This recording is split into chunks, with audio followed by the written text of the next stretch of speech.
লগত আছে জিত বন্ধুবৰ। তো কথা হৈছে এমাহ আগত যি আমাৰ অসম কামাণ্ডো মানে ফলাফল ঘোষণা হৈছিল আৰু যিসকলে পাইছে আজি জইনিং কৰিছে ইয়াতে বহুতে ভাল লাগিছে। আৰু জিতৰ পৰা শুনি ল'ম, যিহেতু ট্ৰেইনিং কৰি এজন পূৰা ছাকচেছফুল হিচাপত একজন চাকৰি কৰি আছে। একচুৱেলি কি ক'ব খোজা জিত ভাই? এয়া মই পোনপ্ৰথমে সকলোকে বহুত বহুত শুভেচ্ছা যাচিলোঁ। ইমানখিনি মানে বহুত দিনৰ পৰা সিহঁতে কষ্ট কৰি আছিলে নিজৰ সপোনৰ পথটোৰ বাবে। সপোনৰ মানে শাৰীৰিক আৰু মানসিকভাৱে যিমান দূৰ কৰিবলৈ সিহঁতে কৰিছে আৰু সিহঁতৰ ধৈৰ্য কষ্ট আৰু সূৰ্যৰ বলত শেষত মানে নিজৰ লক্ষ্যত উপনীত হ'ব পাৰিছে। কিন্তু আচলতে হ'ল আমি এটা পথ পাবলৈ মানে যিমান দূৰ কষ্ট কৰোঁ তাতকৈ ডাবল কষ্ট কৰিব লাগিব, সেই সপোনৰ পথটোক কোনো এটা ৰূপ দিব লাগিব। মানে সেইটো হয় প্ৰশিক্ষণৰ দ্বাৰা। প্ৰশিক্ষণত আমাৰ বহুত ধৰণৰ নজনা কথা শিকাই দিয়ে।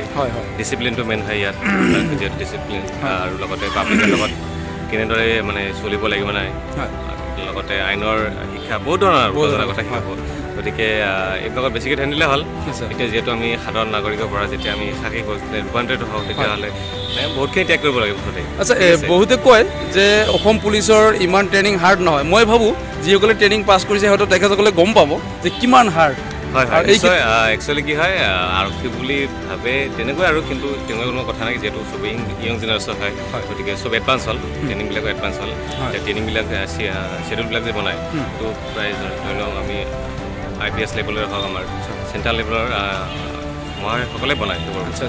সেই হিচাপত আমাৰ প্ৰস্তুতি সময় অনুযায়ী কেনেকৈ মানে এডভান্স হয় একচুৱেলি ট্ৰেইনিংবোৰ। মানে যিসকলে পাইছে যাতে একে নৰ্মেলি ভাবি নলয় যে একেবাৰে সহজ ট্ৰেইনিং হ'ব বা কষ্ট হ'ব। ট্ৰেইনিঙে হয়, ট্ৰেইনিঙৰ নিচিনাই হ'ব। কৰিলে গম পাব। হয়তো আমি ঘৰত যেনেকৈ শুবলৈ সময় পাইছিলোঁ, এতিয়া সেইখিনি কম পাব। দিনত ডিউটি থাকিব, আৰু দিনত আমাৰ কুচকাৱাজবিলাক থাকিব, ডিল থাকিব, পিটি থাকিব, এইবিলাকে মেইনটেইন কৰিব। এইখিনি কৰি গ'লেহে এজন ছাকচেছফুল হিচাপত মানে নিজকে প্ৰতিষ্ঠা কৰিব পাৰিব, এজন অসম পুলিচ হিচাপে নাম ৰাখিব পাৰিব। নহ'লেতো বদনাম হৈ যাব পুলিচ। বদনাম মানে কি, একচুৱেলি গোটেইখিনি নিজৰ শিক্ষা আৰু প্ৰশিক্ষণৰ শিক্ষা, লগতে চৰিত্ৰৰ ওপৰত কথা হয়। চৰিত্ৰৰ ওপৰত মই ভাবোঁ যে আমি আমাৰ প্ৰত্যেকটো বিভাগতে তেনেকুৱা মানুহ থাকে। কিছুমানে নিজৰ বিভাগটো মানে নিজৰ মতে চলাব মানে খোজে, সেইটোলৈ কথা নাই। একচুৱেলি প্ৰতিটো ক্ষেত্ৰতে ধ্যান দিব লাগে। পাব্লিকৰ লগত যিটো আমাৰ চৰিত্ৰ আছে সেইটো সদায় ভাল হ'ব লাগে। পাব্লিকে যাতে আঁকোৱালি ল'ব পাৰে তেনেকুৱা ধৰণৰ কাম কৰি যাব লাগে। বাছ বঢ়িয়া। এয়া জিত আছিল। তো